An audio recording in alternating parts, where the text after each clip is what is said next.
Good evening. Welcome to our award-winning multi-site interactive community budget meeting. I am Board Chair and 2nd District Supervisor Estelle Fennell. Thank you for taking the time to join us this evening. I'm at Redway Elementary School in Redway. Supervisor Lovelace is joining us from Garfield School in Freshwater. Supervisor Bass is with us in Eureka at the Access Humboldt Community Media Center at Eureka High School. Supervisor Sundberg is joining us from Hoopa High School in Hoopa. Supervisor Bone joins us from South Bay Elementary School in Humboldt Hill, also in Eureka. I'd like to thank Access Humboldt and Humboldt County Office of Education for their continued partnership in helping the county put this meeting together. I'd also like to extend a thank you to Redway Elementary School, Garfield Elementary, South Bay Elementary, Hoopa High, Eureka High, and Access Humboldt for the use of their facilities and hosting us this evening. This evening, our County Administrative Officer, Phil Smith-Haynes, will make a presentation on our budget process and the upcoming year's budget. We'll open the meeting up for 15 minutes of questions and answers after Mr. Smith-Haynes' presentation, and then come back to talk about Measure Z. And that will be followed by district discussions and 15 minutes of report outs from the different districts, and then additional questions and answers. For our online and at home viewing audience, you will be able to participate via Twitter, and we'll explain that for you in a minute.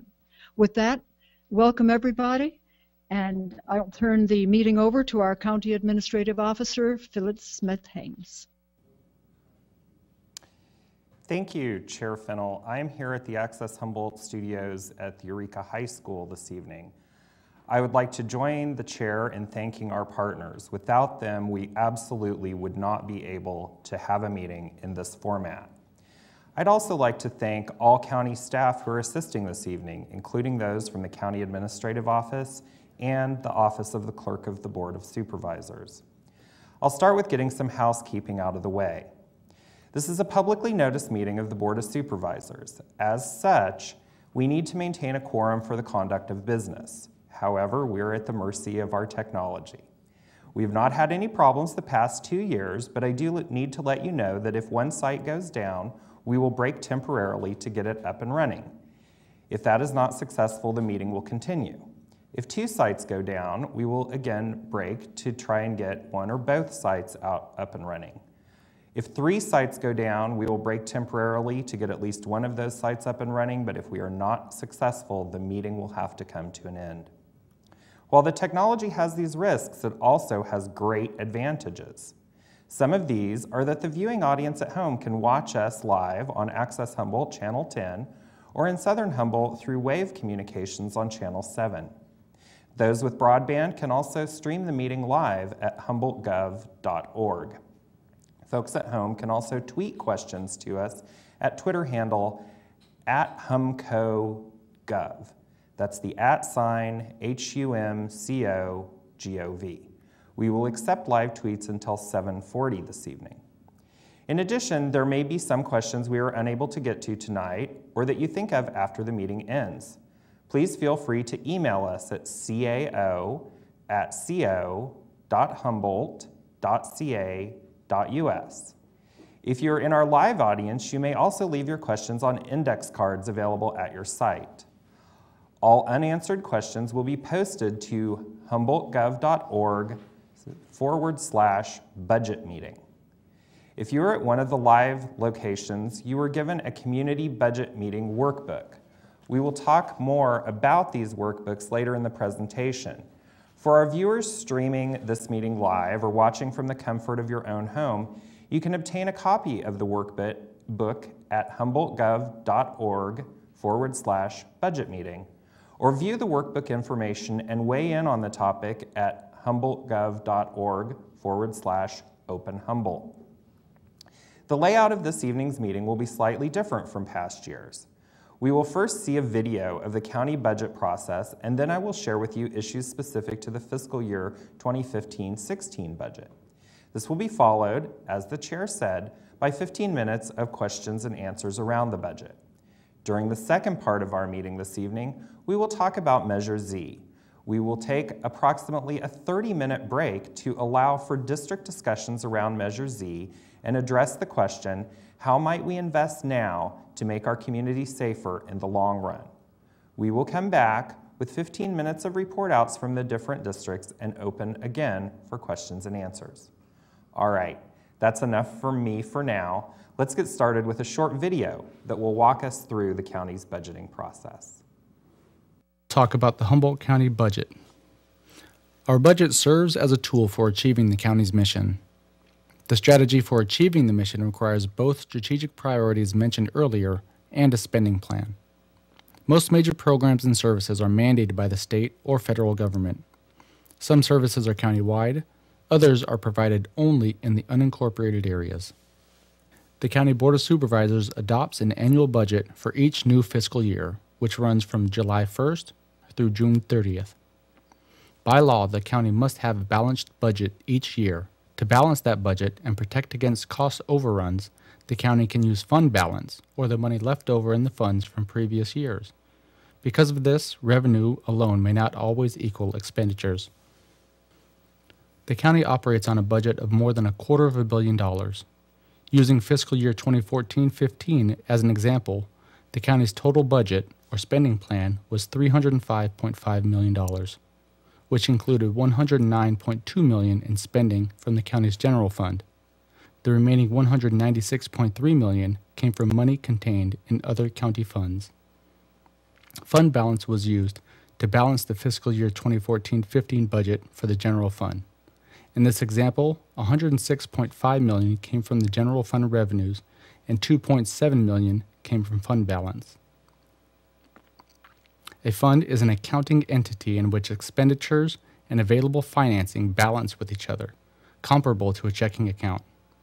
Funds are established to account for specific activities and are subject to special limitations. The county also maintains a long-term savings account called the General Reserve.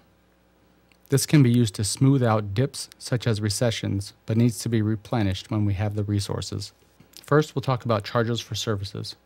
Roughly 10% of the county's revenue comes from fees levied for services. These services can be provided from one county department to another. A service can be provided to another governmental entity or to the public. Examples include election fees to cities and special districts, land use project fees charged to developers, and laboratory fees to public health customers. A list of these fees can be found on the county website at humboldtgov.org. Tax revenue represents usually between 15 and 20% of our total revenues. The largest portion of these revenues are generated from property taxes, which are taxes paid on a home or business. Retail sales tax is another significant portion of tax revenue. This is paid when making purchases on most non-food goods. Franchise fees are fees that utilities, such as your local cable operator, pay for the use of public rights-of-way, and these fees are passed on to the consumer on their utility bills. The transient occupancy tax, commonly known as the bed tax, is levied for accommodations at lodging facilities in the unincorporated parts of the county. Timber yield tax is paid by property owners when they harvest timber on their property. Licenses and permits are fees for necessary government to take an action. Examples include licenses to keep a dog or operate a business, permits for encroaching on public property, and marriage licenses. Fines, forfeitures, and penalties are funds collected as punishment for taking an improper action. These include fees paid to undergo alcohol and drug counseling due to a conviction, impound fees for stray dogs, and various court fees. Use of money and property is revenue derived from governmental assets, including interest on investments of county money prior to its expenditure, and rentals derived from county real property. Other revenues consist of a variety of revenue sources not in the above categories. These include the outright sales of county property, transfers between county funds made by policy rather than as payment for a specific service, and private donations in support of particular county programs.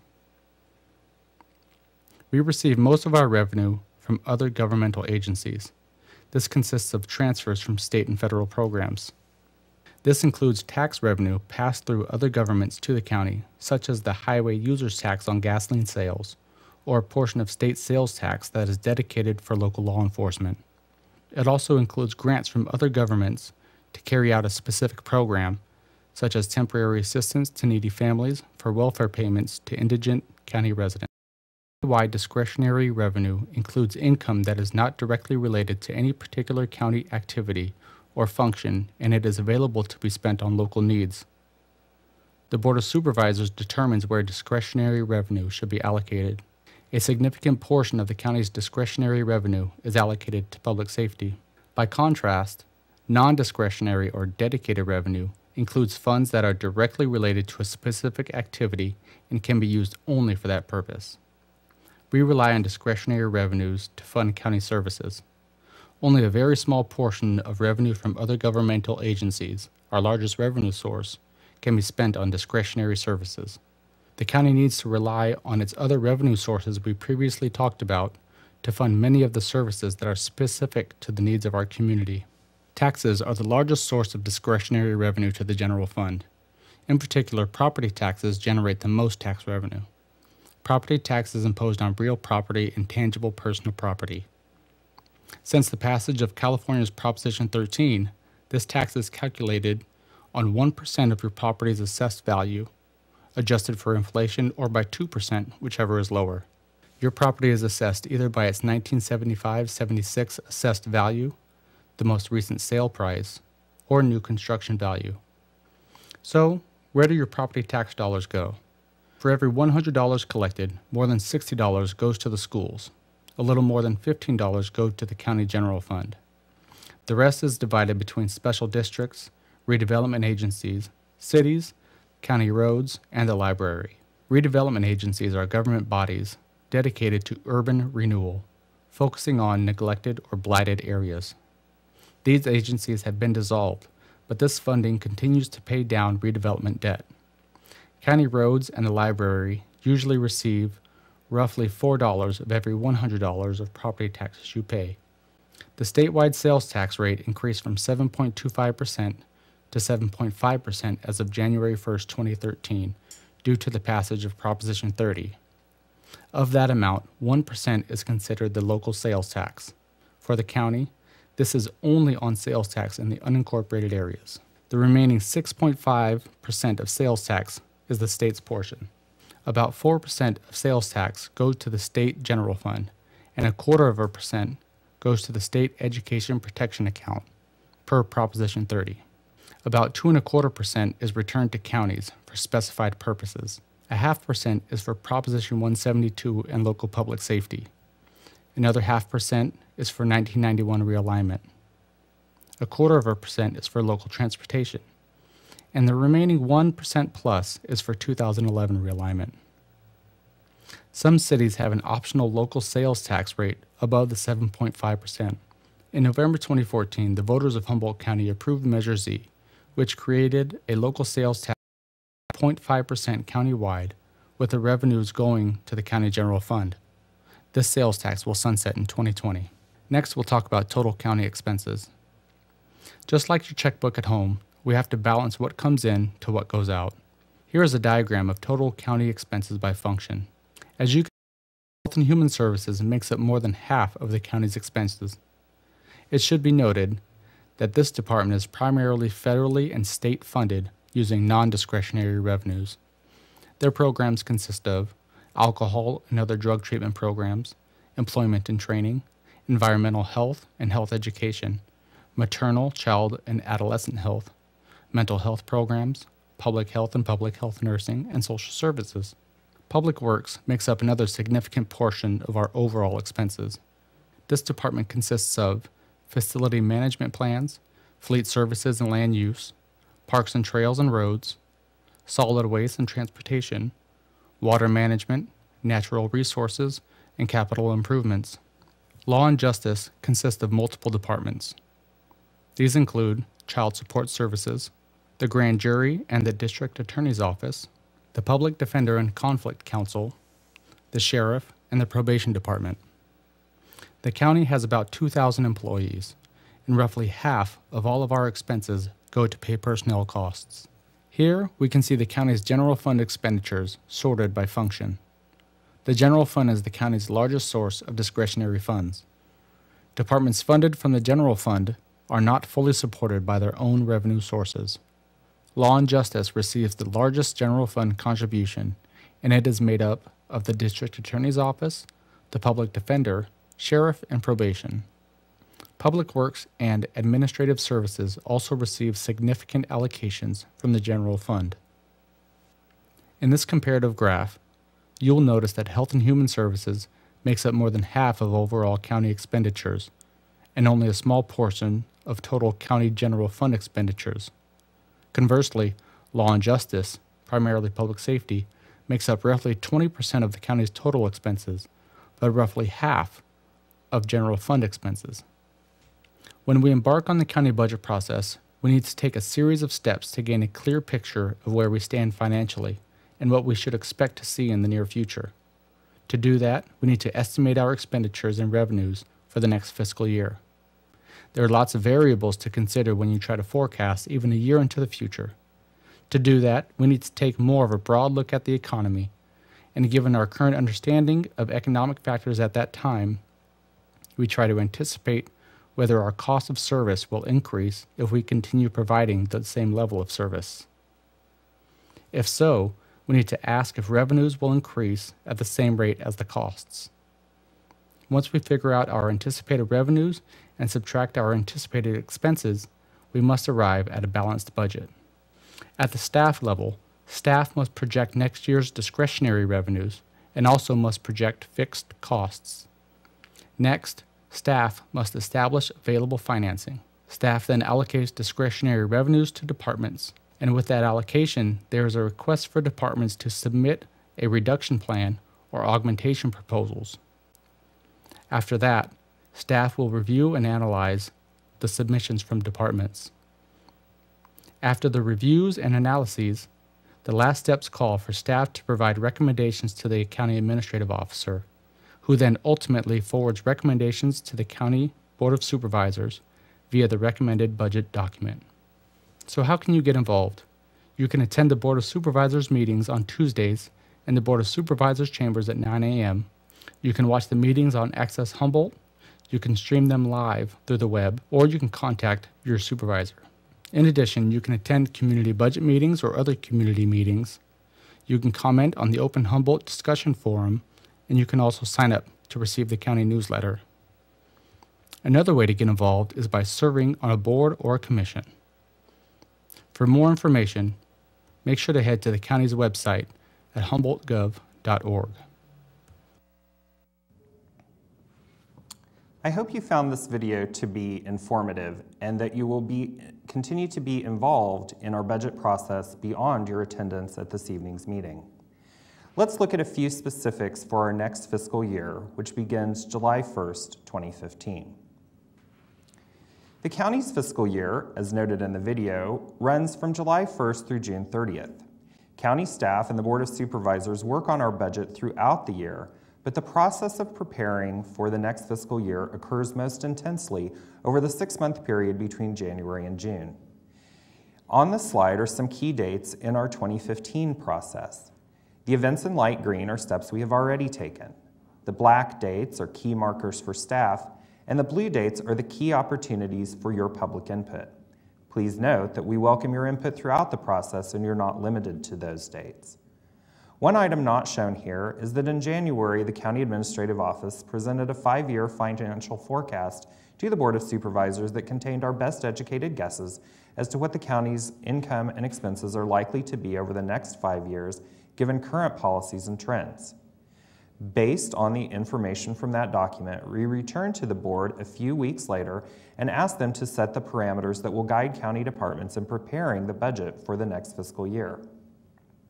Also, on February 6th, the board met to examine what we call the strategic framework, a series of high-level goals, priorities, and values that provide general direction for what the board would like to see the county government do.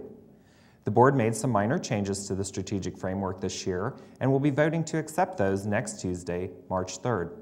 I'd encourage you to take a look at the board's agenda to see those. Tonight, of course, is our community budget meeting, one of two key points within the process where we actively try to solicit public opinion. You will be able to see the results of tonight's feedback most clearly when our office presents a recommended budget to the Board of Supervisors on June 2nd. If we didn't get it right, you'll have another opportunity to tell us that on June 8th when we'll hold public budget hearings at 1:30 and 6 o'clock p.m. A bit of history about the current year budget. We met with the community a year ago and you told us three things. We needed to address the lack of law enforcement in rural areas, we needed to address pension costs, and we needed to focus on services for our aging population. We have worked on these areas over the past year, beginning with our proposed budget last June. In July, the Board of Supervisors voted to place a revenue measure on the ballot for November to assist in funding these priorities, especially public safety. The voters responded positively, and we'll talk in more depth about that in the second half of tonight's meeting. The board has also continued to address pension costs. They recently directed staff to return with more information about potentially paying down a portion of our unfunded liability for pensions. And the board invested in services for our most frail residents. Our mid-year report message was cautiously optimistic. Our expenditure growth is in line with revenue growth. Budgets will remain status quo. Service enhancements that you will see will come from Measure Z funding. I want to be clear, status quo is not a crisis. We have faced crises before, budgets that involved layoffs and other drastic measures. That's not where we are today. Today, we need to plan responsibly for the future, and that is where we need your input. This graph from the 5-year financial forecast presented in January illustrates this point. The dark blue line toward the top indicates our income in the general fund, and the maroon line represents our costs. You can see how these have interacted over the past 10 years. Sometimes our income has been a little bit above expenses and sometimes the reverse. The gold line toward the bottom indicates our savings account. It went down fairly steadily for several years, but we have been able to reverse this trend over the past few years. The problem is that the maroon line, costs, is projected to stay above the dark blue line for the next several years. You can see what this does to the gold line. Our savings account decreases over the full forecast period. That green line, by the way, indicates where the gold line should be. It's the savings we should have per our adopted policy. By the end of this graph in 2020, the gap between the green and gold lines is more than $9.4 million. A year ago, we talked about why the county continues to experience budgetary problems even though the economic recession is over. These same factors continue to be true a year later. Governmental revenues tend to lag the private sector, and Humboldt County tends to lag the rest of the state. This is playing out once again in our current recovery. However, our expenses, particularly for pensions and insurance, continue to increase. And of course, as shown on the prior slide, we've spent down our savings in order to maintain services. The Board of Supervisors has taken and continues to take steps that head off the problem that we see coming in future years. For the current fiscal year, as mentioned earlier, the board voted to place Measure Z on the November ballot. Measure Z is a tax measure to maintain and improve essential Humboldt County services, including public safety. Humboldt County voters passed this measure. The board also consolidated 2 offices, the offices of sheriff and coroner, which is expected to provide more backup for services without additional costs. For fiscal year 15-16, the board has agreed to distribute only 98% of the revenue growth in the general fund to departments as part of their base budgets. This will hold back an amount that can be used for targeted investments. And speaking of those investments, when we look longer term, the board has directed staff to work on additional steps to constrain pension costs, has established targets for our savings accounts, and is supporting staff in training to create a higher performance organization. Despite these proactive steps, the county will continue to face budgetary challenges as we prepare for the next fiscal year. Our savings accounts will not be able to reach the targets the board has established. The level of services you will see from base general fund allocations will remain at current levels. The only increased services we will be able to offer will be due to the new revenues specifically attributable to Measure Z. And our employee benefits costs will continue to rise, including health insurance, our pension costs, and workers' comp. This means we will need to continue to plan for how to maintain services over the long run. We'll get into that more in the next part of our discussion, but for now, I'll be happy to try and address some of your questions. Please let the facilitators at your sites know if you have a question or comment. Those watching at home can also tweet questions to @HumcoGov.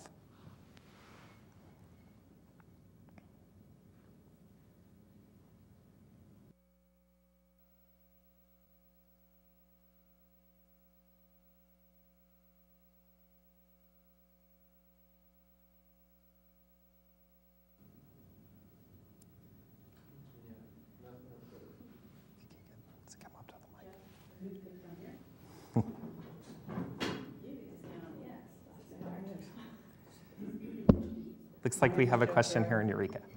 I'm sorry? Just saying, looks like we have a question in Eureka. Yeah, my name is Jeff Barrett, and one of the questions that I have is I've reviewed the 518-page budget document, and as I review that, one of the questions that I had is relates to how much money the county is spending on rent for buildings. And I was able to find things like the $533 for the sprayer, but not the building that it goes in. And I'm wondering if you could address that a little bit for me. So thank you. Yes, the reason that we have certain things listed and not others is because of the fact that some expenses are considered capital expenses and leases are not considered a capital expense. So they're within the operating budgets, and we have detail that can be broken out. If you come to our office, we'd be happy to provide you with those numbers. But regarding your larger question about leases of county facilities, that is an excellent question, and I will let you know that part of the long-term strategic thinking that the board is engaging in right now is working on a strategic facilities plan that we have a group of department heads and other interested people from departments engaging in those conversations. The board in February did take steps to address 2 of our most critical buildings, and we'll be bringing back more information about that. It looks like we have a question at Garfield Elementary in Freshwater.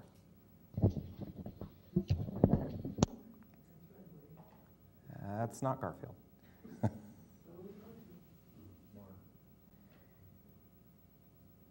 Supervisor Lovelace? Anyone? There we go. No audio. Okay, we're not hearing you. We're not hearing Garfield, so let's switch down to South Bay and see if we have a question there that we can hear. And we'll try and get audio up at Garfield. South Bay Supervisor Bone? Hi, how's everybody doing? Great. Do you have a question there? I want to thank everybody for being here. We have Kent Sawatsky who'd like to ask a question of you, and appreciate everybody being here. Kent Sawatsky, we're sponsored by Schaefer's Ace Hardware here, and we're going to get a raffle a little bit later here, and I'm hoping to win, but you never know. Philip, as everybody knows, I attend just about all these meetings, and I'm quite aware of what the budget is. And in the public perception here, we're deficit spending. We don't see income coming up. And the hard decision is going to be, is the county willing to make the decision to basically either, I don't want to lay off any employees, but basically give them the option of reducing their retirement pensions and their pay and enable them to keep their jobs. So are you willing to make those hard decisions that appear to be necessary? Thank you for that question. We are doing a number of steps to address pension concerns. The Board of Supervisors, as I mentioned in February, directed staff to come back with potential prepayment of a portion of our unfunded pension liability. We're also going to be addressing another unfunded liability for retiree health care, and the board continues to look at that. both the county locally and statewide, the state legislature have adopted pension reform, which we expect to drive down costs in future years. And we're not in a position right now, as I said, where we are considering any type of layoffs or anything of that nature. Looks like we have a couple of questions down in Redway with Supervisor Fennell. Yes, yes, indeed. I'm Ms. Del Fennell. I'm here in Redway. We've got a great turnout. We've got a lot of people here, and we've got a couple who have questions for you. So I'd like to welcome Blake Lehman to come up here. Thank you, Blake. Hi, yeah, my name is Blake Lehman. I'm president of the Southern Humboldt Joint Unified School District Board of Trustees. I'd like to point out a couple of things. On your last graph, you said that 60% of the dollar goes to public education. That's not true. It may be earmarked for public education, but it does not make it there. The state comes in and pulls a lot of that money. So much like the gas tax that's supposed to go for roads, a lot of the times that money is washed away. It may be intended for those purposes, but it's not. What I would like to point out tonight is that, in my mind, what we need to focus on are our schools, our roads, our sidewalks, our basic infrastructures, so we can encourage growth in this community. Typical taxpayers expect those type of things. The streets around Garberville and Redway are a mess. You can barely walk them, let alone push a wheelchair down them. We have to quit spending money on things that don't bring us a return. We need to get back to looking at things that will encourage growth. Work on the planning department to encourage them to process permit fees so we can get building back on track. Things like bring money to this county instead of continually giving money away. The other day I was in Eureka and drove by and saw 3 big SOS, what are they, street service RVs. Those things are what, $250,000 a piece or more. I don't think we need things like that. I think we need to get back to the basics and pay attention to our kids and our elders. The Health and Human Services, it showed we spend 51% on health and human services. That's crazy. We should be paying attention to things that actually bring us a return. We are supposed to be here investing in our community, and we're not doing that. It's much like a family or household budget. If you're overspending, then you have to figure out where to trim the fat, and we haven't done that successfully. Thank you. Thank you, Blake. Thanks for your comments, and go Giants. We'll go back to Garfield and Supervisor Lovelace. I understand that they have their mic back on now. Yes, we fixed our little glitch out here. I'd like to introduce Jan Kreplin, a freshwater resident who has a question about our process. Yeah, hi, just a question, some recommendations about the process. My name is Jan Kreplin. I'm a 40-year resident of Freshwater, and by way of disclosure, board, but I'm speaking just for myself and none of the other people that I in the counties. I'm retired from the HSU journalism department, and I used to teach a broadcast news class, and we had several debates that we did in Arcata that the students helped out with, and I think that would be one thing that would lower your costs and be a tremendous gain for educational, for the students around the county, and specifically HSU students and CR students, and they can help with the technical setup, be interns and apprentices and learning some of it. I think it's important for people to understand that a lot of this is a test this time with Google, what's it called again? Google Hangout. So this is being tried out for the first time, so there'll be glitches along the way. But after this worked out, you would need help with technical setup, and then students and an instructor could help a lot with the meetings, and you can do a lot more of these. The schools can do these as well. With the technology, it's possible to hook up another state university with HSU or professors from somewhere else. There's all kinds of uses that can be made of this, or our state government. So anyway, I would encourage you. This is a great forum that's happening. You've won an award already for this, several awards for the process. And Sean McLaughlin, by the way, was in Washington, D.C. today, and the internet, the rules passed, so that now the internet is treated as a utility, and the free internet is more available to us all now. It would have cost maybe more for this meeting to happen if that didn't happen. Thank you. Well, thank you for that, and I'll note that we do work extensively with students. We have a student internship agreement with Humboldt State University, and so we can certainly look into incorporating students more into this broadcast next year. And we'll go back to Redway once again with Supervisor Fennell. Thank you very much. Thank you, and we have Dottie. Dottie Russell has a question also. And I want to appreciate what Blake did. If we can keep it short and sweet and get to the point, very important. We have some other people lined up as well. Hello. Okay. Health and Human Services has a very large component percentage of our expenditures, but the services are not being fairly distributed throughout the county. How can we force this change so that we are represented in Southern Humboldt fairly with the dollars being spent by Health and Human Services? Thank you. Thank you for that question. Well, we will have an opportunity to look at Health and Human Services over the next year. And I will also note that the last time we specifically broke out our expenditures by region of the county, which was a couple of years ago, we can certainly do it again, Southern Humboldt was in fact receiving its fair share of services. So I know people down there don't always feel the love, but the numbers back it up that you are receiving services proportioned to the amount that you pay in and your population. So we have a question here at Access Humboldt Studios, and I'll go to Supervisor Virginia Bass. Thank you, Phil. Actually, we have a question that's coming to us from a camera-shy member of our audience, and I told this person that I would be glad to read it.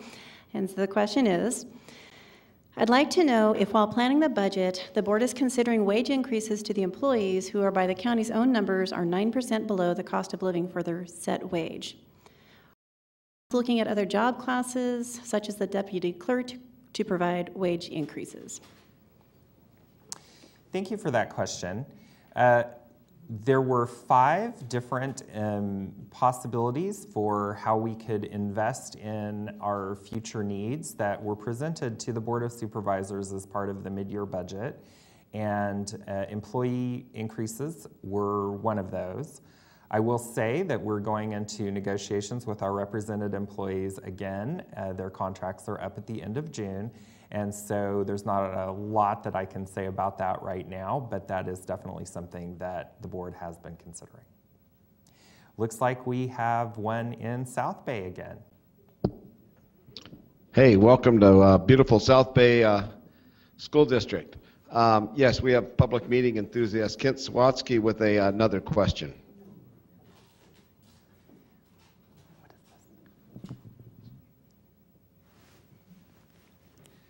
Philip, another question from, I'm not a public meeting enthusiast, I'm just a watchdog now, I got a promotion. But anyway, it was one of the meetings, and I think your staff said that, that during a certain time period, I don't know, it was 7 years or something, that there'd been a 8% cost of living during that time period. The staff had got a 2% raise. Last year, I think they got an extra day off and a bonus of $600 or $700 per employee. And there was mention of another 1% increase coming up possibly regarding a raise. And of course, with the people out there in the private sector, they really want to know, is that something that's going to happen or being considered, considering you have a deficit budget and we're coming up with extra tax money? So just a question where that would be coming from, that'd be further deficits.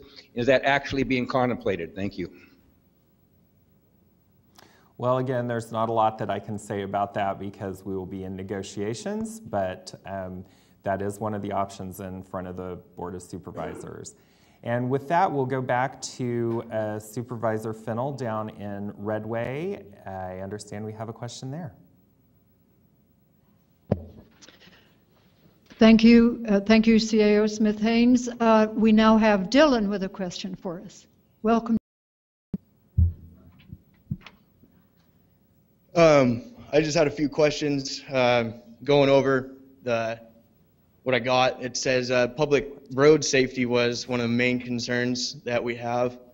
I'm not too sure that you guys understand, but Highway 36 is not a good road. It needs to have a way more peace officer, any type of law enforcement needs to be out there all the time. There's no presence at all.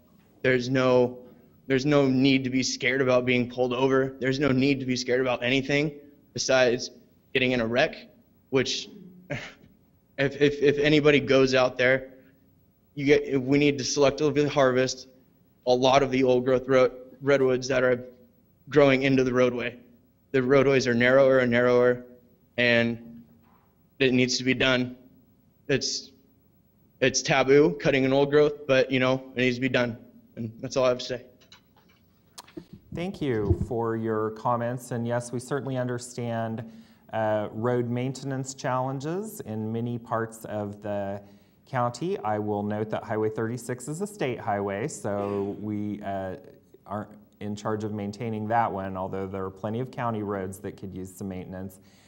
Your point is also well taken about emergency responders in many of our rural areas. That's why the community passed Measure Z last fall, and we will be talking about that coming up. In fact, I don't see any. Oh, I do see one more question in Redway. We'll do that, and then we will move on and talk more about Measure Z. Redway? Yeah, thank you, CAO Smith-Haynes. One thing I do want to say is that we are all very, very concerned about the situation on Highway 36. Far too many lives are lost. CHP, it's their bailiwick to patrol that. I do see more increased law enforcement in general as a result of Measure Z in the rural areas. So I hope that those kinds of issues will be addressed a little bit more when we have those funds. So we do have another question, and it's a repeat person. It's Dottie Russell. Welcome, Dottie. I'd like to know what innovative measures the county is taking to increase revenue. Very innovative community. We have a lot of nonprofits, and we have very creative thinking. So together, we need to see that we are working to promote Humboldt County in a way that can generate funds to make us more sustainable. Thank you for that. In terms of revenue, many of the most creative ideas come in the form of economic development opportunities that will generate new revenues for the county. We're very limited in the types of revenue that counties can raise in California by our state legislature. There are lots of creative solutions out there, but we're not always permitted to act on them. So that is one of the reasons that the Board of Supervisors chose to place Measure Z on the ballot in November, and we're glad that the community responded as they did, which is a perfect segue into talking a little bit about Measure Z. And if we didn't get to all the questions, we will come back to those in a little bit. For the next part of our conversation, we'll focus on Measure Z. As I stated earlier, Measure Z is our only real opportunity for enhanced services in fiscal year 2015-16.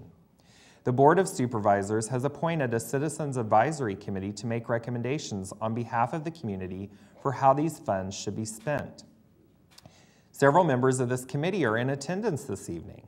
We want to thank them for being here tonight and for their service on the committee. Let's go over just a few facts about Measure Z.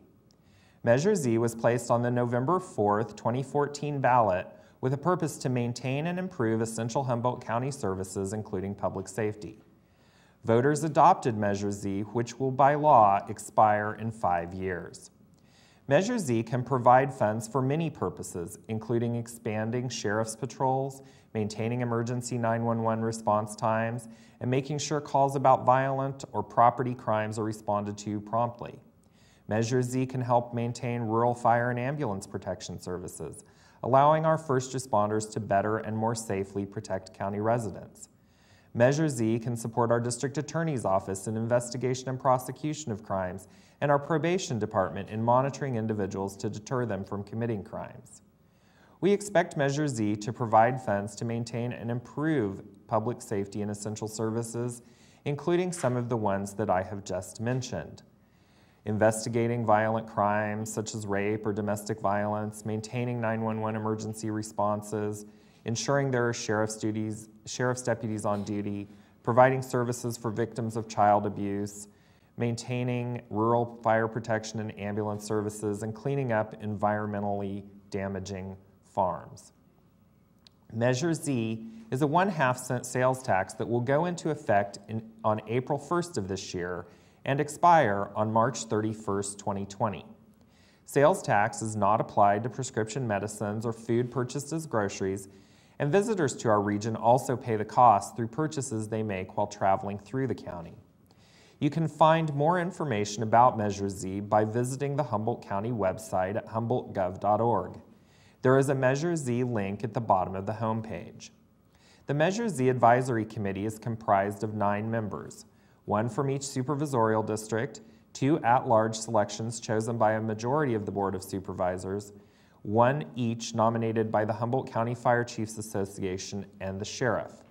There are also 2 alternates. The committee has had 2 organizational meetings so far. Yesterday, they established a regular schedule of meetings for the months of March and April, which is now available on the county's website. 2 of their meetings will be evening meetings to maximize the opportunity for public participation. And I'd also like to state that the committee has not formalized how they will be accepting written proposals yet, but they do expect written proposals to be due around the middle of March. The board's decision to place Measure Z on the ballot was based in part on a telephone survey conducted of 400 randomly selected, that's hard to say, residents June 16th through 19th of 2014 by an expert polling firm called FM3. As part of that survey, those polled responded with their top spending priorities for a local revenue measure. Many of these are related to public safety. Copies of these priorities are included in the workbook provided to those of you at one of the 5 live locations.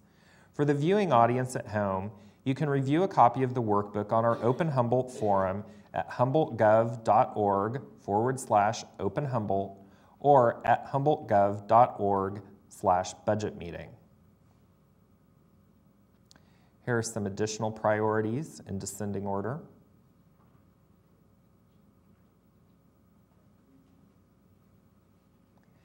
And this slide shows the least important spending priorities for those polled back in June.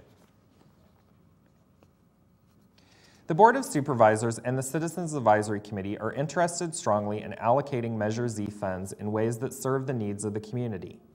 The polling conducted in June is a great first step in expressing the community's desires with respect to the funding.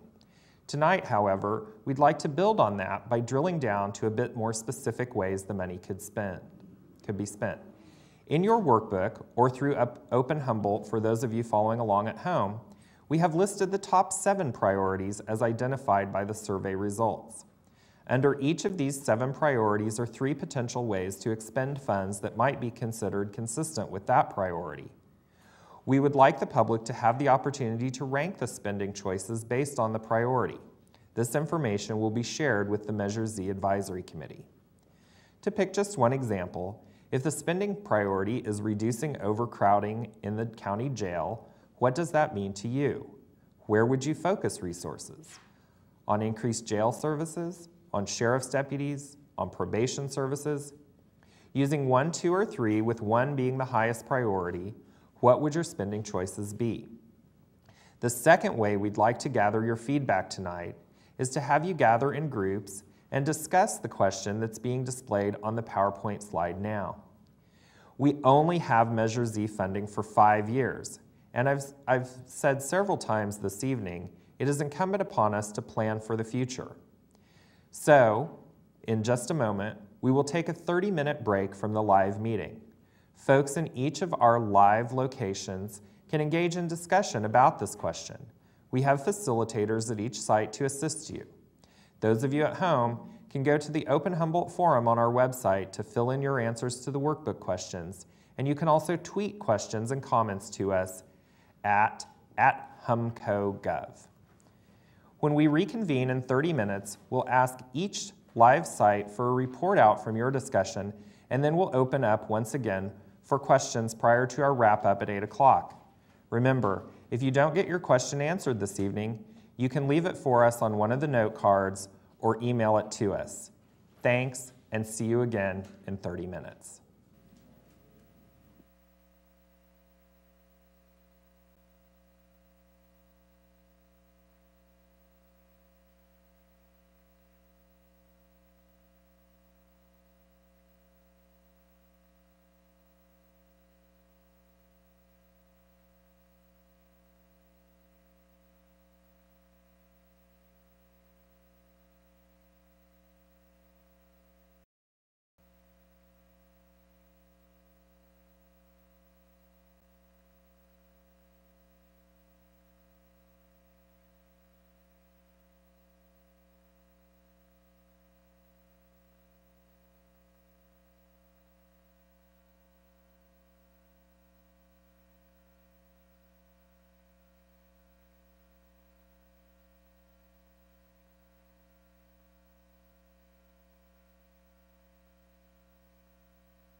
Humboldt County would like to involve the community in its decision-making process on the upcoming budget.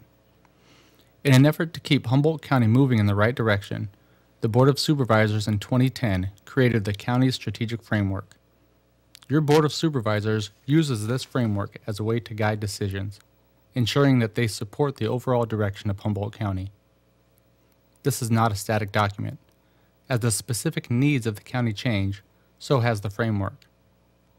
However, the overall vision remains constant. That vision includes promoting a safe, healthy, economically vibrant community. There are 6 roles identified to achieve this vision. The first role is enforcing laws and regulations to protect residents. Humboldt County provides law enforcement and jail services through its Sheriff's Office. It also manages the SWAP program, the Sheriff's Work Alternative Program, which provides an alternative to jail sentences. Enforcing laws and regulations goes beyond just sheriff services. It also includes probation services for the monitoring and rehabilitation of individuals sentenced for crime. The District Attorney's Office prosecutes crimes. We also have our Agricultural Commissioner and Sealer of Weights and Measures, who enforces laws in another way. They make sure that when you go to the store and buy produce, the scales used to weigh your produce are accurate. They also make sure when you are at the gas pump, the amount of fuel you are putting into your car is the amount that you are paying for. We have our Planning and Building Department that makes sure your house and buildings are built safely and according to code. The next role in the strategic framework is to provide for and maintain infrastructure. We make sure you get to work and recreation activities safely by maintaining more than 1,200 miles of county roadways and more than 150 bridges. We manage 3 levee systems which protect communities from flood. The county also works with local cities and community services districts on water and sewer projects through the North Coast Resource Partnership. We own and maintain 6 airports that provide an additional means of transportation into and out of the county. We probably have the longest airport name, the California Redwood Coast Humboldt County Airport. We maintain nearly 200 buildings around Humboldt County where you come to do business, including some very large facilities such as the county courthouse and the county jail. The jail alone is the size of 80 2,000 square foot homes. These building numbers also include your local veterans halls. The next role in the strategic framework is to create opportunities for improved safety and health. Our Department of Health and Human Services provides many services that improve the safety and health of our community. For example, the Public Health Branch provides flu vaccines and other preventive health services, while the Environmental Health Division provides routine food facility and restaurant inspections and routine hazardous material inspections. Our Department of Agriculture enforces pesticide laws and regulations and administers local state organic program activities. There are well over 100 organic producers in Humboldt County, and nearly 100,000 acres of our farm and rangeland is registered for the production of organic commodities. Our county parks provide nearly 1,000 acres of space to recreate and enjoy the beauty of our county. We have family-friendly campgrounds throughout the county, several of which have great access to local rivers or beaches. Our trail system is a valued asset, and it allows communities to stay connected without using local roadways. We are also partnering with the City of Eureka and others to develop a community forest. The Economic Development Division serves our community by creating Prosperity 2012, the comprehensive economic development strategy for Humboldt County. This division also administers the Workforce Investment Board, which brings together resources that meets the needs of employers and employees alike. Humboldt Made is a venture that promotes all things Humboldt to the outside world. Humboldt Made began in economic development. Since then, it has grown and is now operating on its own, independent of the county structure. The Headwaters Fund provides for, but is not limited to, encouraging new local enterprise by granting funds to local businesses. Our Department of Health and Human Services also assists local residents with job training efforts. Another portion of the board's strategic framework is to create opportunities for safety and health and to protect vulnerable populations. This work is at the heart of many departments at the county, including the Department of Health and Human Services. This department's social services programs focus on the safety of vulnerable individuals and assists those in their journey towards self-sufficiency. The Department of Health and Human Services mental health programs and services are committed to recovery, wellness, and discovery, and public health is engaged in a broad range of activities designed to promote good health. Through the county's Department of Child Support Services, we protect vulnerable populations by establishing paternity and child support orders and enforcing child support payments. Our Public Defender's Office provides legal services to individuals charged with certain crimes and who cannot afford an attorney. This ensures that individuals have fair representation in court, regardless of their finances. The Victim Witness Division of the District Attorney's Office assists victims of crimes and offers support services to victims, their families, and witnesses during criminal proceedings. In addition, the District Attorney's Child Abuse Services Team works to prevent child abuse and to keep children safe. Our election office funds and oversees more than 70 combined precincts and voting in roughly 60 polling places across Humboldt County. Each time there is an election, this office uses several hundred poll workers to make sure operations run smoothly. Elections take place each year in November, and on even-numbered years, a primary election is held in June. We provide library services at our main branch library in Eureka and 10 other branches around the county. We are a vast rural county with residents in remote areas. However, our library provides services that can reach almost every member of the community. The bookmobile travels more than 600 miles each week to deliver library materials to school children, adults, and anyone else who wants to check out a book. In addition, you can check out materials online or have them delivered to your home in the mail. Our employees are part of the community and give back through volunteerism, community service activities, and local service clubs. The County of Humboldt employees donate to the United Way campaign, North Coast Big Brothers Big Sisters, Bowl for Kids' Sake, toy drives, food drives, and they participate in the annual Truckers Parade. Next, we'll talk about the Humboldt County budget. Our budget serves as a tool for achieving the county's mission.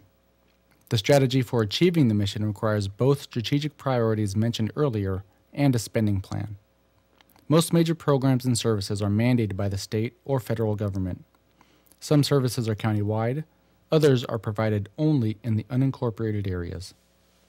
The County Board of Supervisors adopts an annual budget for each new fiscal year, which runs from July 1st through June 30th. By law, the county must have a balanced budget each year. To balance that budget and protect against cost overruns, the county can use fund balance, or the money left over in the funds from previous years. Because of this, revenue alone may not always equal expenditures. The county operates on a budget of more than $250 million. Using fiscal year 2014-15 as an example, the county's total budget, or spending plan, was $305.5 million. Which included $109.2 million in spending from the county's general fund. The remaining $196.3 million came from money contained in other county funds. Fund balance was used to balance the fiscal year 2014-15 budget for the general fund. In this example, $106.5 million came from the general fund revenues and $2.7 million came from fund balance. A fund is an accounting entity in which expenditures and available financing balance with each other, comparable to a checking account. Funds are established to account for specific activities and are subject to special limitations. The county also maintains a long-term savings account called the General Reserve. This can be used to smooth out dips such as recessions, but needs to be replenished when we have the resources. First, we'll talk about charges for services. Roughly 10% of the county's revenue comes from fees levied for services. These services can be provided from one county department to another. A service can be provided to another governmental entity or to the public.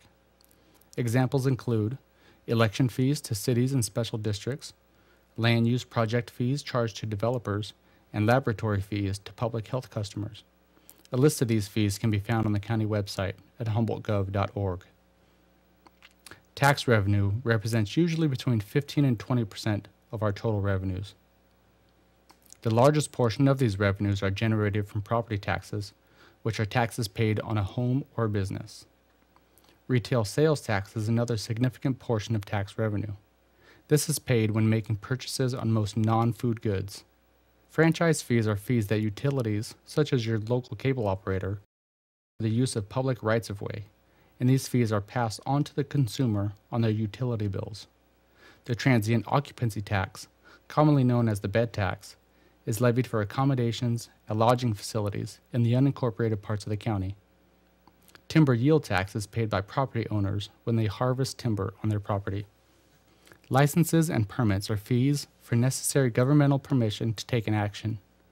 Examples include licenses to keep a dog or operate a business, permits for encroaching on public property, and marriage licenses. Fines, forfeitures, and penalties are funds collected as punishment for taking an improper action. These include fees paid to undergo alcohol and drug counseling due to a conviction, impound fees for stray dogs, and various court fees. Use of money and property is revenue derived from governmental assets, including interest on investments of county money prior to its expenditure, and rentals derived from county real property. Other revenues consist of a variety of revenue sources not included in the above categories.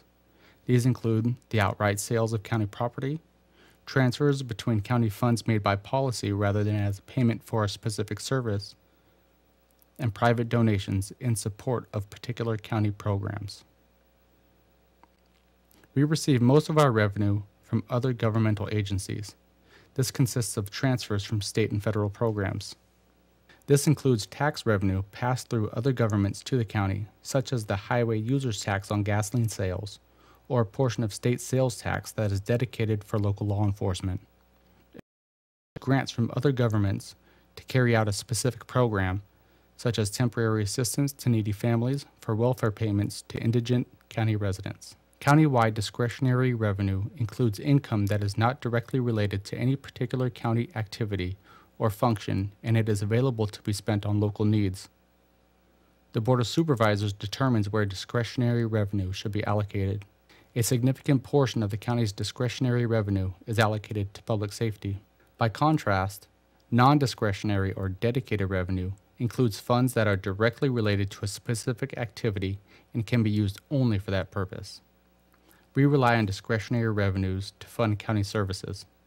Only a very small portion of revenue from other governmental agencies, our largest revenue source, can be spent on discretionary services. The county needs to rely on its other revenue sources we previously talked about to fund many of the services that are specific to the needs of our community. Taxes are the largest source of discretionary revenue to the general fund. In particular, property taxes generate the most tax revenue. Property tax is imposed on real property and tangible personal property. Since the passage of California's Proposition 13, this tax is calculated on 1% of your property's assessed value, adjusted for inflation, or by 2%, whichever is lower. Your property is assessed either by its 1975-76 assessed value, the most recent sale price, or new construction value. So, where do your property tax dollars go? For every $100 collected, more than $60 goes to the schools. A little more than $15 go to the county general fund. The rest is divided between special districts, redevelopment agencies, cities, county roads, and the library. Redevelopment agencies are government bodies dedicated to urban renewal, focusing on neglected or blighted areas. These agencies have been dissolved, but this funding continues to pay down redevelopment debt. County roads and the library usually receive roughly $4 of every $100 of property taxes you pay. The statewide sales tax rate increased from 7.25% to 7.5% as of January 1, 2013, due to the passage of Proposition 30. Of that amount, 1% is considered the local sales tax. For the county, this is only on sales tax in the unincorporated areas. The remaining 6.5% of sales tax is the state's portion. About 4% of sales tax goes to the state general fund, and 0.25% goes to the state education protection account, per Proposition 30. About 2.25% is returned to counties for specified purposes.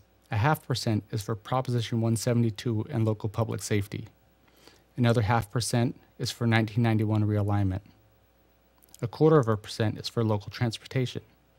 and the remaining 1% plus is for 2011 realignment. Some cities have an optional local sales tax rate above the 7.5%. In November 2014, the voters of Humboldt County approved Measure Z, which created a local sales tax rate of 0.5% countywide, with the revenues going to the county general fund. This sales tax will sunset in 2020. Next, we'll talk about total county expenses. Just like your checkbook at home, we have to balance what comes in to what goes out. Here is a diagram of total county expenses by function. As you can see, Health and Human Services makes up more than half of the county's expenses. It should be noted that this department is primarily federally and state funded using non-discretionary revenues. Their programs consist of alcohol and other drug treatment programs, employment and training, environmental health and health education, maternal, child, and adolescent health, mental health programs, public health and public health nursing, and social services. Public Works makes up another significant portion of our overall expenses. This department consists of facility management plans, fleet services and land use, parks and trails and roads, solid waste and transportation, water management, natural resources, and capital improvements. Law and Justice consists of multiple departments.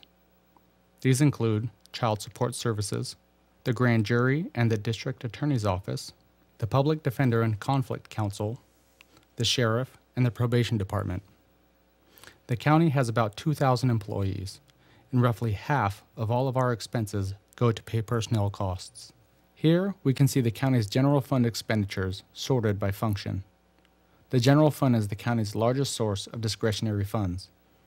Departments funded from the general fund are not fully supported by their own revenue sources. Law and Justice receives the largest general fund contribution, and it is made up of the District Attorney's Office, the Public Defender, Sheriff, and Probation. Public Works and Administrative Services also receive significant allocations from the general fund. In this comparative graph, you will notice that Health and Human Services makes up more than half of overall county expenditures, and only a small portion of total county general fund expenditures. Conversely, Law and Justice, primarily public safety, makes up roughly 20% of the county's total expenses, but roughly half of general fund expenses. When we embark on the county budget process, we need to take a series of steps to gain a clear picture of where we stand financially and what we should expect to see in the near future. To do that, we need to estimate our expenditures and revenues for the next fiscal year. There are lots of variables to consider when you try to forecast even a year into the future. To do that, we need to take more of a broad look at the economy, and given our current understanding of economic factors at that time, we try to anticipate whether our cost of service will increase if we continue providing the same level of service. If so, we need to ask if revenues will increase at the same rate as the costs. Once we figure out our anticipated revenues and subtract our anticipated expenses, we must arrive at a balanced budget. At the staff level, staff must project next year's discretionary revenues and also must project fixed costs. Next, staff must establish available financing. Staff then allocates discretionary revenues to departments, and with that allocation, there is a request for departments to submit a reduction plan or augmentation proposals. After that, staff will review and analyze the submissions from departments. After the reviews and analyses, the last steps call for staff to provide recommendations to the county administrative officer, who then ultimately forwards recommendations to the County Board of Supervisors via the recommended budget document. So how can you get involved? You can attend the Board of Supervisors meetings on Tuesdays in the Board of Supervisors chambers at 9 a.m. You can watch the meetings on Access Humboldt. You can stream them live through the web, or you can contact your supervisor. In addition, you can attend community budget meetings or other community meetings. You can comment on the Open Humboldt discussion forum, and you can also sign up to receive the county newsletter. Another way to get involved is by serving on a board or a commission. For more information, make sure to head to the county's website at humboldtgov.org.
Thank you and welcome back.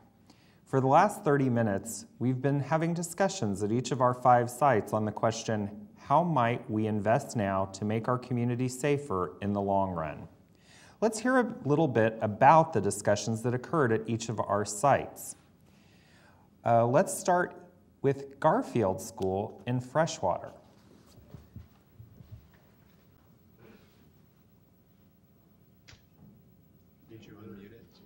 Go ahead, Supervisor Lovelace. Okay, I'm waiting. I don't see us on the screen here, but I'd like to bring up Marlisa Tollner. We had a great discussion here about some public safety issues in the freshwater community, including some road safety issues, and Marlisa would like to speak to that. We have had a number of public safety meetings here in our local community, and I'm speaking for the citizens of this neighborhood that we would like to have safer roads and walkability to and from the school, as well as have pedestrians feel safe to walk and jog along the roadsides. And so we would like to see something implemented to make the streets a safer place for pedestrians. Thank you. Thank you, Marlisa. Thank you, Garfield School. And if we have a moment, a little time, there was also discussion about mental health, methamphetamine, drug issues, and we're fortunate to have here in our room our new district attorney, Maggie Fleming, and she had some comments that we asked her to share. Maggie? Just that currently there's a lot of issues surrounding the problem that when people are released from the jail, there should be availability for them to go to programs. And this area, we really don't have enough of support for the mental health as well as the substance abuse problems that we see in our community, and we definitely need more treatment programs. Thank you, Maggie. Is that all from Garfield? That's all we had here. We had a good, robust discussion about the breadth of what we talk about in terms of public safety and some of the varying ways that we can address these issues, whether we want to look at staffing issues, to become ongoing expenses, capital expenses, or one-time type expenses, or trying to address structural issues so that there might be some benefit that it goes on beyond the 5-year period of this investment that we're making with Measure Z. So it was a good discussion. I want to thank everyone here, school and community of Freshwater, for this good discussion that we've had. All right, thank you. And here at the Access Humboldt studio in Eureka, what did we have discussed? Well, I know that 30 minutes wasn't really not long enough, so we had many of the same topics of discussion as Supervisor Lovelace's group did. Touched on housing, mental health issues, jail, fire safety, had a lot of discussion on how did the actual revenue, what is that number we're really looking at, and how did that, how did we determine that's what the money's going to be. So in the back of all of that discussion, we decided we were going to ask Fire Chief Ken Woods to speak a little bit on the rural fire safety issue after he doesn't trip on the chair. And also Fox Olson is going to talk a bit on concerns with mental health and housing. Thank you, Ken. Thank you. Yes, one of the keys of the 41 fire departments in Humboldt County, 38 of those are all volunteer. And really a two-part. The first is getting those volunteers up to a very basic minimum level of equipment. We talked earlier about Highway 36, for instance. When someone is traveling through our county, whether it be a resident, a visitor, there's an accident, it's those volunteer agencies that are going to be the ones that come to your aid. Getting them the basic equipment they need to be able to provide the help is key. The other part of that is really the long-term use of Measure Z. How can it benefit the community in the long term? When it comes to fire protection, that really amounts to getting the resources so that those fire agencies have secure funding. So that falls into the area of district formation, tax measures, consolidation, just a number of different ways that would be long-term solutions to enabling those individual departments that are funded by donations to have a steady source of funding so that all of us are safer in our community. Thanks. Thank you, Chief. And Fox, I'll give you a minute here. Thanks very much. I'm Fox Olson with Arcata House Partnership, and I just wanted to advocate tonight for our very frail and fragile folks that are living on the street, most of them with mental health issues. So we need to figure out a way that we can get those folks into permanent housing, supportive housing, rapidly rehoused. It's really important that, like Maggie Fleming mentioned, that folks that are leaving jail have an opportunity. We need more treatment beds in town, and this is a big safety concern. Our folks that are on the street need to get housed. All right, thank you very much, both Fox and Ken. Back to you, Phil. Thank you, Supervisor Bass. We'll next go to Hoopa High School and hear their report. Hello, Mr. Smith-Haynes. It's Ryan Sundberg, and welcome to Hoopa. We had a pretty robust discussion, and I think at the end of this, we kind of came down to 3 things that we would like to see as a priority for Measure Z, and to discuss that, we have a special guest. It is Danielle Vigil-Maston, the chairwoman of the Hoopa Tribe. Welcome. So good evening, everybody out there. My name's Danielle Vigil-Maston. I'm the chairwoman for the Hoopa Valley Tribe, and we had a group here at the library at the Hoopa High School, and we came up with some issues we discussed. The most important in our area, we believe, is ambulance. We are not represented on the board. We talked about the ambulance needed in the northern, eastern area, rural area, law enforcement, 24-hour coverage. We're suffering up here from 5150 cases, dual diagnosis. Since that new proposition passed where they allow prisoners to get out for basic things and they're just cite and releasing, has created a lot of problems in our area. We need your guys' help in this area to be able to have a holding facility, more deputies in our rural area for Willow Creek, Hoopa, Downriver, also Orleans. So we need help here, and we're asking that you make this a priority. We would like funding for our rural fire volunteers, new equipment so they are able to do fire suppression, foam, safety gears, radios to frequency. We also need help with our 911 dispatch services, because when you have an issue that arises here in our community, it gets transferred out to 911, and by the time it's transferred out and then back to our local area, some things could happen that's really dangerous, and it's putting lives in danger. We also have really small, narrow roads to be able to get in and out of our rural areas. 299 is not safe. There has been some incidents that took place on that road to get to the coast, where there's no protection, also on our road here on Highway 96. So we need help here. Also, we have mental health issues was a subject that was covered, and the lack of places for them to go and services here in this area. So we had more than just one. So we thank you for your time, and we're looking forward to working with you guys on Measure Z, and we need representation. Thanks. Thank you, Danielle. Back to you, Phil. Thank you. And now we'll go down to the South Bay School at the base of Humboldt Hill and hear from Supervisor Bone. Hi. Yeah, we had a great discussion here, and it hit on a lot of points. It talked about in 5 years, should we be putting money into contingencies to save money so the programs can continue, because we'll have lots of long-term employees. We also looked at boots on the ground, basically sheriffs, law enforcement in the rural area. That was a big part of it. One of the questions came up, will the CAO apply for money to pay down our PERS so we have long-term savings in the long run to drop that financial deficit that we have. The best use of this money may be to reduce that debt and save some interest. We heard from the voters. They all agree with that. The public doesn't care about PERS, we know that, but it does have to be paid, and maybe that will allow for deputies in the long term. The big thing we worried about was the boots on the ground after 5 years, how to make sure that we had continued funding on this, because we're not sure if this will pass again in 5 years. That was part of the discussion.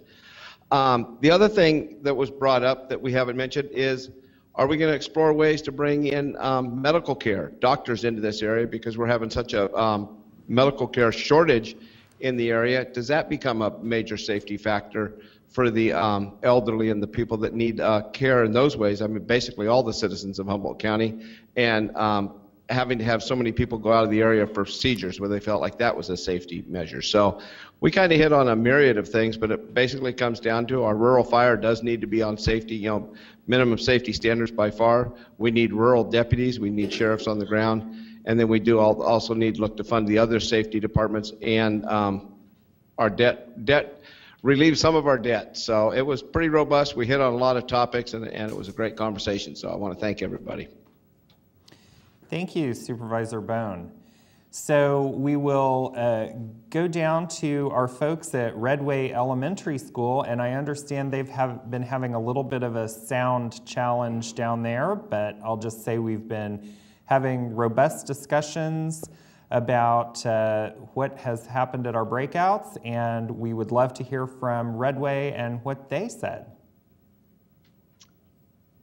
Thank you, CAO Smith-Haynes. Yes, that is true for a part of the presentations from the other district. We didn't get to hear it. We had one very, very facilitative member of our audience who actually pulled it up on his iPad, and we want to thank him for hearing a little bit of what was said. So we had a very robust discussion too, and we've broken it up with some presenters. So I'm going to ask everybody to give us a few words on the key issues that were of importance to us. We'll start with Tom Grover. That's what we heard. Okay, but we did hear the folks from HUPA where they talked about the need for 24-hour police protection. That's a lot of the reason that the people in Sohum voted for this Z proposal here. Is because at night there are no sheriffs, and the highway patrol seems reluctant to get involved in these kinds of things, and then these people go crazy and they rob every business, and then after they let everyone out of jail, they came and they just robbed every business one down the row from the other. So that's all I'd like to say. Thanks. Thank you, Tom. And we now have Lou Iglesias again. So obviously, one of our main priorities is 24-hour coverage. Lou. Thanks, Estelle. Thanks for the opportunity to represent folks that work in the fire service here in Southern Humboldt. I saw Ken Woods a little bit earlier here. I didn't hear a word he said, but I'm sure what I'd like to say is pretty close to what he has said. Most of the majority of the volunteer fire departments throughout the county are strapped with funding because if they're not part of a district, then the only way they get their money is through bake sales or through other type of donations. It's not a steady stream of money, and these days, in order to maintain fire department and the level of service that we would like to have for our communities and our citizens, it costs a lot to train and maintain personnel and train and maintain the equipment and the facilities themselves. So any help that we can get through Measure Z to facilitate that would be greatly appreciated. Thank you. Thank you very much, Lou. And again, one of the things that we talked about a lot was whether or not districts have to be formed and how that should go.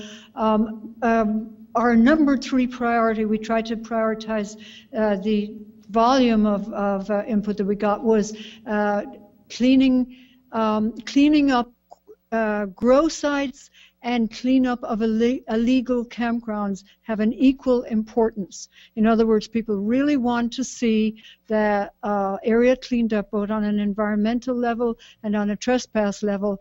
They feel in the long run that is a really good investment in our future because it's help for tourism, help for establishing local businesses. So cleaning up the rivers, clean up illegal campgrounds, and funding for trash cleanup that has been happening on a volunteer basis. And then another very important aspect safety in the southern Humboldt area for people attending tonight's meeting was road infrastructure and patrol of our roads. I know that one of us talked about earlier about the situation on Highway 36, and if we did have 24-hour coverage, there would be more officers around. So I really appreciate everybody's feedback. I hope that everybody who's been involved will be filling out their workbooks. This is very important for us as supervisors to hear from you. Somebody just, I'll very quickly throw in, I don't know if anybody else thought of that, but they thought a digital dispatch would be a good investment of funds in terms of keeping the message between law enforcement and each other, not going out on scanners so people can tell people where the law enforcement is going. So digital dispatch was an issue. I'm going to toss it back to you now, Philip Smith-Haynes, and we'll be standing by to hear more. Thank you, Supervisor Fennell. Sounds like we had great discussions at each of our 5 sites. Doesn't sound like we've had a lot of activity on Twitter this evening, though. So remember, those of you playing along at home, you have 3 more minutes to get questions in to @HumcoGov on Twitter. We're going to, once again, open it up for a little bit of question time here. I know we had some different things that were covered at each of our different sites. Perhaps those have triggered some ideas from any of our sites. Might want to ask additional questions. So we have about 7 minutes here that we'd be happy to answer a few more questions before we start our wrap up. And it looks like we have one right here at Access Humboldt Studios in Eureka in just a sec. Great. Yeah, welcome, and I'll have you introduce yourself and ask your question. Thank you. Yeah, my name's Andrew McFarland. I'm a big supporter of trails. I was just wondering what's going on with McKay Tract Forest, and would like to see more trails. What's going on with the Bay Trail around Humboldt Bay? And live in King Salmon, would like to find out more about a trail between the highway and along the roadside at King Salmon where a lot of people walk their dogs. And there's absolutely no sidewalk. There's people walking in the road, completely unsafe. I'm just wondering if the county has any plans on correcting those issues. Thank you. Thank you. So it sounds like we've heard a lot this evening about streets and a little bit about sidewalks, but I think that's our first trail question. So great to have that as part of our mix of conversation tonight as well. There's a lot of trail development that happens in Humboldt County, and I can get you more information about that through our Public Works Department. I do know that with regard to the McKay Tract Forest specifically, that's a great project. Our Board of Supervisors did vote to accept that into our county park system and move forward with that. The development of that particular facility is estimated to take as long as 50 years before it fully becomes the kind of robust community asset that, for example, the Arcata Community Forest has become.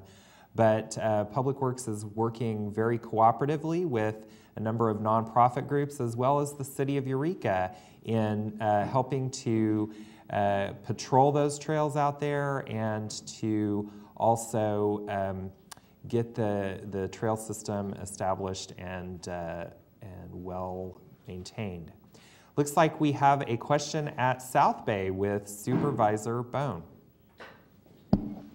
Hi, thank you. Again, we have Kent Sawatsky, who has a very pertinent question, I believe. Kent Sawatsky, I kind of watched this thing develop, and it started out, I think Ryan Sundberg brought a proposal for boots in the ground for, I don't know, 2.5 million or 3 or something like that, and it kind of grew, and the perception that a lot of people had was, everybody else had their hands out, and we got up to 6. But the biggest question asked me is the people voted for 6 million, and that's what I sold them on, and it got up to 8.8, and that was like, somebody said 47% air factor there, and they said, well, what are they gonna do with the difference? Because we voted for 6, and are they gonna give it back to us? And one guy said, he said, well, I don't who did the estimate there, it was 47% off, but did he get fired? So I guess that'd be one question. But my main thing is, seriously, we need to know how come there was such a large error factor in our estimates. And I do estimates in the private sector, and I'd lose my job if I was that far off. But that's just how'd that happen? Thank you for that question. So people did not vote for $6 million. They voted for 0.5%. That's very clear. But we did originally estimate. It was a very rushed process, and we did not have a lot of time to do a quality estimating at the time. We shot low. We knew we were shooting a little bit low. But when we came in and hired a professional firm that specializes in sales tax audits throughout the state to go back and look over our estimates, it turned out that it was quite low, as you note. The difference really has to do with the way that sales taxes are collected. As was noted in the video that we all saw earlier, the county's base 1% sales tax is only collected in the unincorporated area. Measure Z is a unique animal because it will be collected in both the cities and in the unincorporated county. And the county did not have a track record to go on for estimating that. We aggregated what we had received for our base sales tax in the unincorporated area with what all the cities received. But when you buy things out of the area or you buy things online, that actually does not get attributed back to your place of residence. It goes to a pool and then is subsequently split up. And that pool is actually the fastest growing portion of sales tax collections because of online sales. And that was not really factored into the original estimate, and that's the major difference. And no, I haven't been fired yet. We have one additional question in Redway, and this will be our last question that we'll have time for this evening. Go to Redway. Thank you very much, Mr. Smith-Haynes. We had one quick question and then an additional comment, and I want to get both of them in. I'll first of all give the additional comment. We're really pressed on time, Supervisor Fennell. Hi. So the additional comment was there was a suggestion about keeping the substation open overnight with the jail that's attached to that, or the holding cell, as a possibility of keeping our community safer. So that's added in as far as Measure Z. And then we had a question from the audience, and that was, and I know that Mr. Smith-Haynes will have the answer for that, when will this money become available? So thank you very much. Okay, great, thank you. That's a question I can answer really quickly. The sales tax is, as I said, effective April 1st, and we'll get our first payment, which will cover the period April 1st through April 30th, about the middle of June. So with that, thank you all once again for participating this evening. I'd like to once again thank our partners here at Access Humboldt, the Humboldt County Office of Education, all our partner schools, and all of you for attending this evening. We're going to give an opportunity for each of the sites to say a few words, but before they do, I just wanted to once again give you the ways that you can continue to participate in our budget process. You can visit the Open Humboldt Forum on our website to respond to posted questions. You can send a question to us directly at cao@co.humboldt.ca.us. You can attend the Board of Supervisors meetings here in Eureka each Tuesday, except when there's a 5th Tuesday in the month. The board takes public comment on non-agenda items at 1:30 p.m. And you can join us on Monday, June 8th at 1:30 or 6 p.m. for the public hearings on the fiscal year 15-16 budget. With that, I'll turn the meeting over to Supervisor Lovelace in Freshwater to begin closing comments. Thank you, Phil. I want to take a minute first off to thank everyone that joined me here at Garfield School in Freshwater. I want to thank Michael Quinlan, the superintendent for the Garfield School District, for opening up the school for us and hosting us for this great meeting. Thank you to Jacqueline Deppitz, our Economic Development Coordinator, for helping me staff this meeting. And I also want to thank Steve Kossile from our Industrial Technology Department for making sure everything works here. And an additional thank you to our District Attorney, Maggie Fleming, for being here in the room and helping us with the discussion that we've had. Some of the things that really struck me in the discussion that stood out to me, there's so many different topics that it really makes it clear that when we talk about public safety, there's as many different interpretations of what public safety means as there are people that voted for Measure Z. So it's a very broad discussion and a broad topic, but some of the things that really stood out to me were issues around methamphetamine and drug treatment, mental health issues, a lot of conversation about rural deputies, ambulance and fire service in our rural areas, violent crime, 9/11 dispatch. One term that I heard a lot repeatedly through the meeting was boots on the ground. We need to get more boots on the ground in our rural. A couple other issues real quickly, dealing with environmental damage from large marijuana grows, cleaning up illegal campgrounds, homelessness issues, and road infrastructure, and particularly road safety as it relates to infrastructure. I did have one last question that we had in the room here, and if there's a moment still, I'd like to invite Marlisa Tollner to be able to ask one last question if there's time for that. Looks like. All right, thank you. I'll be very quick. Thank you for this opportunity.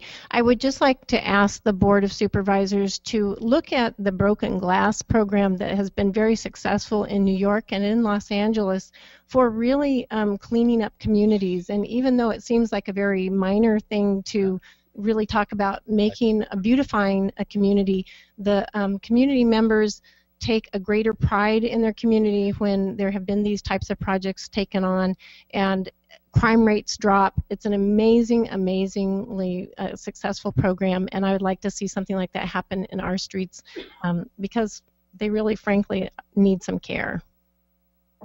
Thank you, Marlisa, and back to you, Phil. No, you pass it off to. Well, apparently you pass it off to me. So, yeah, actually, I think so much of what Supervisor Lovelace really covered the breadth of the discussion that happened here as well. And there's a lot of people to thank, and so I think I'm just going to launch right into thanking the folks that came here tonight. It was nice. This is actually the largest group I think we've had at one of the Eureka locations. So I think we're doing something right. Maybe it's the cookies and pizza, but you know, I'm glad they were here. Thank you, and thanks to the folks at home who are watching as well. I want to give a big thank you to the staff. See, we got the home audience here, or the studio audience. We have some great staff who are here with us. You know, they make this happen. You know, this is the third year now, and it gets better and better each time. And their creativity and just their energy to make this happen is great. And keeping us in line today, I wanted to thank Cole Morrow, Amy Nielsen, Karen Clower, who's hiding somewhere not in this room, and also Sean Quincy. And without your help, you know, Philip and I would have, you know, they would needed help being kept on track. And then also, I want to thank the folks at Humboldt Access Humboldt, especially in this facility, Eureka High. It brings back a lot of memories, and I think it's getting much better use now than it did back in the 80s. So thanks for all your hard work in making this happen. It's amazing that we can come into the homes of individuals in all the county, you know, districts in one night, and I can't wait to see what you guys do next year. And at this time, I'd like to turn it over to Supervisor Sundberg. Thank you, Supervisor Bass. And I'd also like to thank Access Humboldt and the Hoopa High School for hosting us tonight. It's been very generous. I want to thank our CAO staff and our IT staff for coming out to Hoopa and getting this all set up and making this run properly. I think we did pretty good. We saw most of it and didn't get cut off on very much. Thank Chairwoman Maston for coming tonight and speaking, and all the members here tonight for coming. I think it's very important. I think we heard very loud tonight that rural ambulance is important, sheriff's officers in the rural area, 24-hour coverage from sheriff's officers is important in the rural area, and also funding for our rural fire departments is is extremely important. So those are the takeaways that I had from tonight, and I want to thank all the other partners that I missed, and ditto what my other supervisors have said, and I'll pass it off to Supervisor Bone now at South Bay Elementary. Thanks, Ryan. Yeah, I'd like to obviously thank Scott Irving from our IT department who put all this together and kept on turn the mic off, mic on most of the time. And Kathy and Alicia Hayes from the office who came out to help. I'd like to thank John Flyer and Glenn Zimmer from the Measure Z committee who were here today. I want to thank Sheriff Downey and Under Sheriff Hansel and Assistant Fire Chief Bill Gillespie for being here, and then the business manager from the Sheriff's Department, Norma Lorenzo, for being here. And I think that shows great commitment to the community and to Measure Z on making sure that we're spending that money in the right way. But the other thing is to talk about the general fund as a whole and make sure we spend it all wisely and Humboldt County even better than it already is. We talked a lot about Measure Z. Jacob Cohn, who's a school board member of South Bay School and who so graciously the school let us use their facility, highly commended the Sheriff's Department and everything they've done for the school system up here and at response times. And same thing with the public safety and the fire response. So he's very pleased with the way things are going. And Sheriff Downey responded to that we do real well around here. We want to do better out in the rural areas. We want to have that kind of services in the rural areas. So I appreciate his commitment to Measure Z and what the voters are looking for. So with that, I think I echo what my other supervisor said, especially the fact of going into everybody's house, letting them tweet if you do that, or however you want to send your messages in. But we do get them, and we hear you loud and clear. And we want to respond to those and spend this as wisely as possible and create a situation that you guys want us to create. So again, with that, I will pass it on to Chair Fennell. And again, thanks everybody for being here.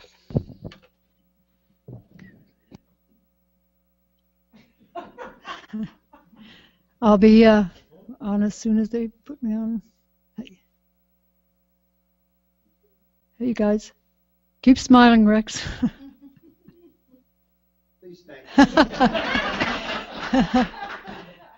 Pinch it. Well, I guess I'm here for Chair Fennell tonight. No, I'm on? Okay, so can you hear my voice? Yeah, you can? Okay. Well, we'll look at Rex and you listen to me. Okay. I would like to say thank you very much to everybody for being here this evening. It's been a pleasure to see this program ongoing.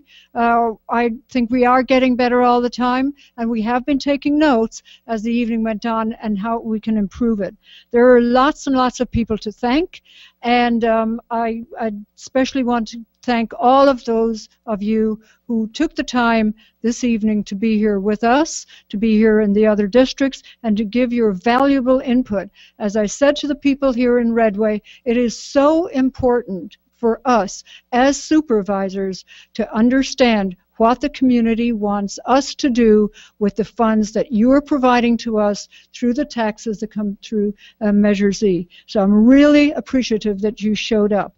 I encourage everybody who attended tonight to fill out we really will those, although I got quite a bit of feedback in Redway that the surveys did not really reflect the rural realities. So we want to take a good look at that, although we have heard loud and clear.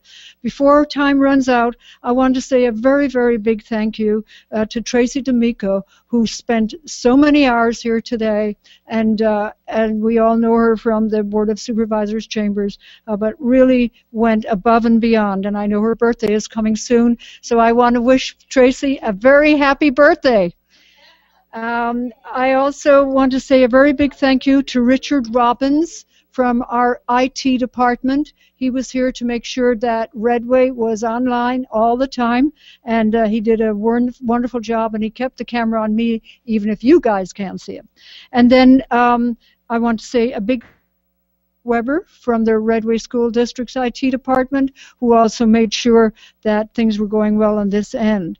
I want to thank the CAO's office, and in particular, obviously, Mr. Smith-Haynes, Karen Clower, and Sean Quincy. I want to thank my colleagues, a wonderful group of people that we work with day in and day out. We're all here to listen to you and to make this a better place, and we really want to work with you.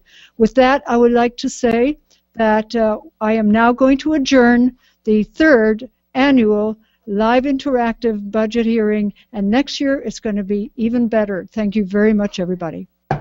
This meeting is closed.